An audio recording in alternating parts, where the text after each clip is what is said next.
Play store অ্যাপটি open করার পর সার্চ বারে গিয়ে লিখবেন ইমোলাইট। ইমোলাইট লিখে সার্চ করবেন, তারপর ইমোলাইট অ্যাপটি চলে আসবে।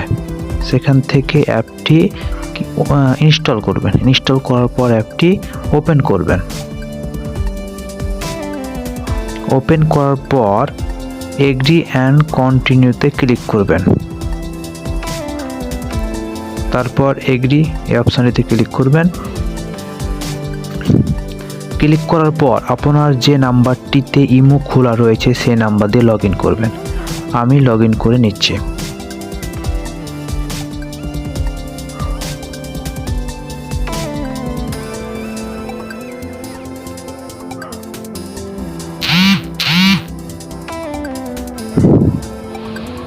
এখন আপনাদের একটা কল দিয়ে প্রয়োগ করে দেখাবো।